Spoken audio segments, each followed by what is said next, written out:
This was on the 19th on Redleaf. Again, I just parked my car, probably 4 o'clock. I just looked up and I just zoomed in on it. There it is, that ball of light. Now, I was fortunate the Saturday before that, it appeared an hour later, and I had those spectacular shapes uncloaked. So this time it was just, I'll just go to the next picture. This time it was just the actual ball of light. The only difference is this time it actually came pretty close to me. One smaller one came about 30 feet away on top of me, and I tried to take a quick picture of it. So there it is again. They're orbs. They're called UFO orbs. They're very rare to uncloak, but I did catch it uncloaking, so I was very surprised. Uh, there it is there again. That's one zoom. I'll just see what's on this one. So it's pretty hard to get the camera to actually catch this in autofocus. Let's see what's on this one. There it is there. So I just caught it in one part of the frame.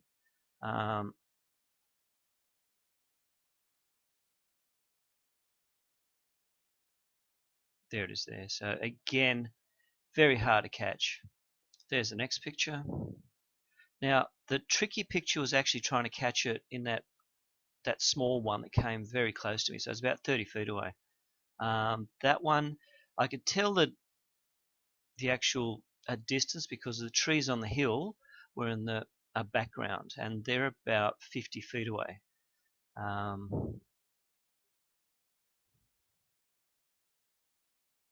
There it is there.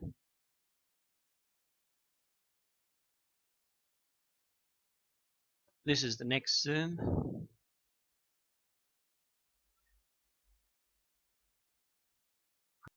These are the last two pictures, so it's right there. I didn't catch it focused. I just took a quick picture, and obviously the smaller one was very hard to capture as it flowed over. It's right there. I was trying to capture it still shots. I think I caught it on film mode. I'll see what this one brings up.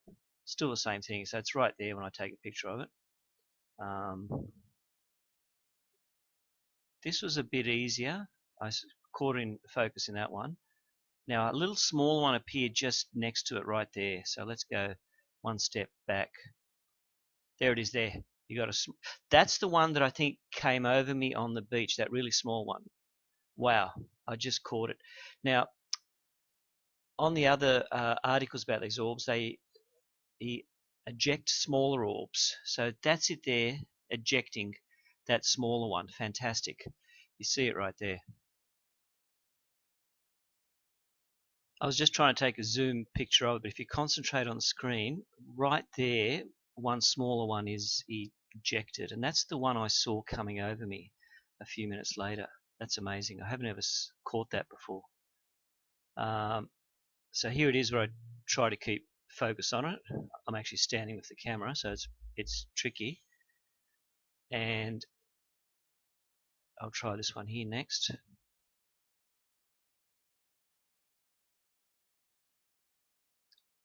Out of focus, missed it. And this is where I probably try to film it again after I try to film that smaller one floating over me, which I didn't seem to catch. So they're very hard to film, but this was obviously broad daylight. And this is the one where a smaller one is ejected. There it is, right there. We've got one there.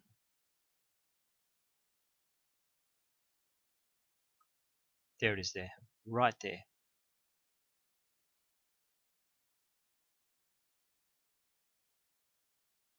This is as high zoom of the actual picture that I took from the screen. So you got the big orb there, and the smaller one that was ejected just appeared under it there. So I'm surprised I caught this. It was a very good capture right there. The one I had float over me was probably the size of in between a baseball size type object. So I was very surprised I caught this. There it is there. So that's the main one, and that's the smaller one. This is a zoom of the main orb. So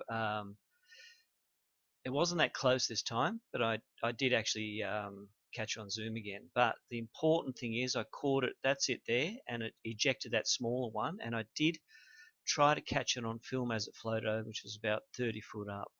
So that was a pretty good capture to actually catch that one coming out of it. So it's a common thing I was told by all these other researchers that the larger orbs emit smaller ones, which come closer to the ground level.